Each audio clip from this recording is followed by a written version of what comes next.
to all of the Irani scholars, right, in Ray and Khurasan. He went to Baghdad, he went to Makkah and Medina, he went to Basra, right, he went to Fusat, and he went to Dimashq. Well, here he didn't really go here to seek knowledge, right? It's kind of where he died. he got kicked out. What else do you guys remember about Imam Said? Can we close that door?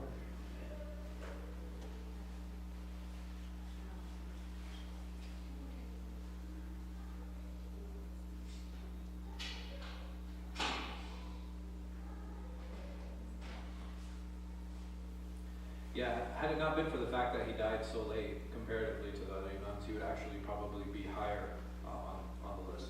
Absolutely. Extremely intelligent. Extremely intelligent. He was considered one of the major nuqat, or one of the major hadith critics. Right? So he was also very versed in the science of ilm, right? In the science of what do you call it? Like advanced hadith criticism. Yes. You said he was the most critical. Right. He was, yes. So his critique of narrators was very precise, very well versed. He has a very famous book, Al-Du'afa al-Majruhin, right? The weak and abandoned narrator, or the weak and criticized narrators, and a few other books that I think I mentioned. So, Hafiz, well known. Here, known to be a mujtahid. These were his famous works. His Sunan Nasa'i, we had said that he had two, right? So he had al-Mujtaba and he had Kubra. So what did I say the relationship between these two was? Yeah, so Ibn Sunni was one of his students who narrated al-Mujtaba, right? Which was the smaller one. Right, so there was some research that was done saying that they're basically the same book, but the smaller version is the incomplete version of the larger one. He, rahimahullah, we said that, how did he die?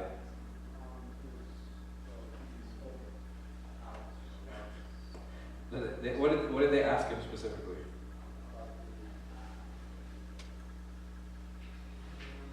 They asked him about They asked him about the virtues of Ali. No, not the virtues of Ali. He already had Manaqib Ali, right? So he already had like the virtues of Fadail Ali, the virtues of Ali radiallahu anhu. But they asked him about another companion. They said, okay, well, you wrote all this about Ali. Why did you write about? Well, he wasn't at that time. He passed. Yeah.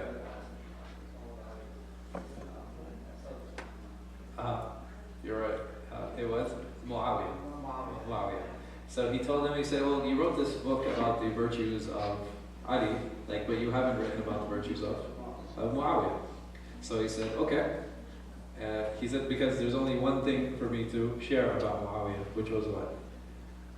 You guys remember the hadith?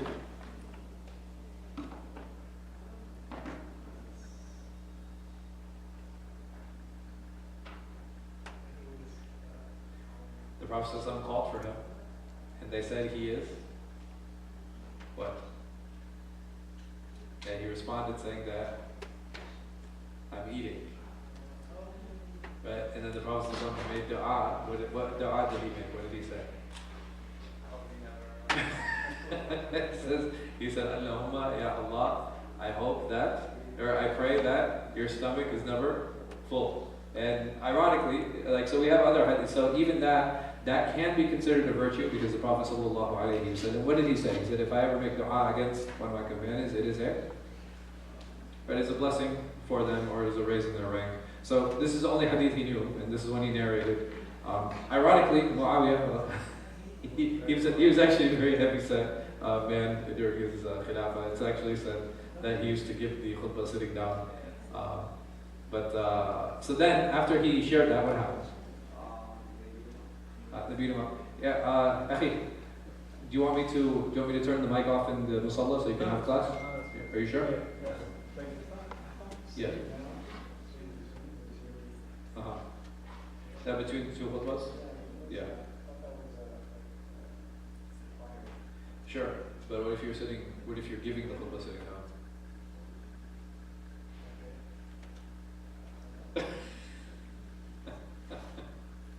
So, yeah, it wasn't the problem wasn't the sitting down. The problem was the standing.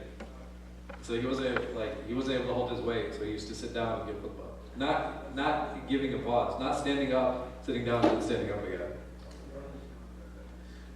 The break between the khutbahs. Allah.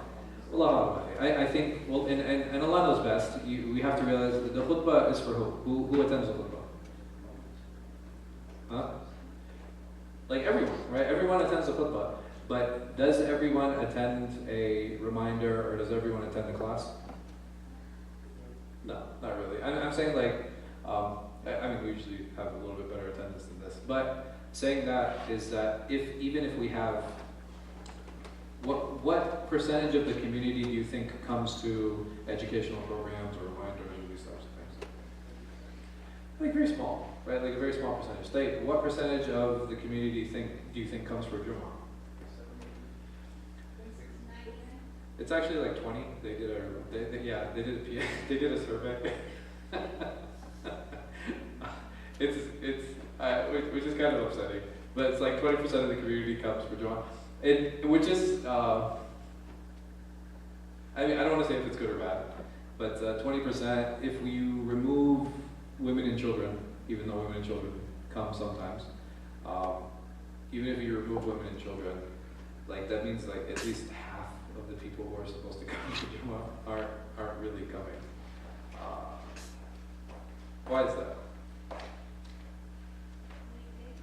I'm sorry? Right, work is an issue for a lot of people, and then timing for some people. Right, it's very difficult. Some people's just laziness, like this, very honestly. So, in saying that, the Jummah prayer is actually a religious what for men?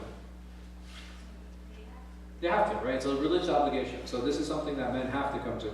So the reason that men come for Jummah is because what? Because they're like, man, I really enjoy that khutbah, right? I need that 1 hour khutbah, right? All right, it's mandatory, right? They have to attend.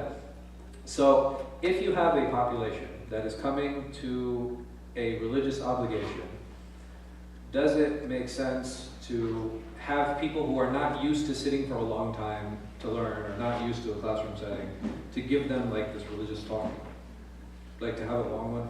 Right? It doesn't make sense for it to be particularly long. Why? Because you have people, most of the people who are attending, they're not used to sitting in long gatherings. So one of the ways I can break up something that might be a little bit longer is doing what? Or one of the ways I can make it more palatable, or I can make it a little bit more digestible for people. What are some of the strategies I could use? Right? I could talk about different subjects. What else? I'm sorry, breaking food, right? So there are a lot of masajid, right? So Al-Hijrah is not the only one, right? So after Jummah, what is very common? You go out for lunch, right? And even in the Muslim lands, like what is a very common thing for people to do after Jummah? To go out and eat. It's something that was actually very, like I remember when I was in Saudi, Pakistan, like all the places I went to, like after Jummah, man, there'd be like people selling food, like immediately. Like you go out and you eat. It's a very common thing. Hey, what else? Having a break.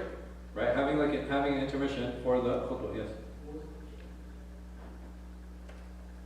I don't remember. How to attract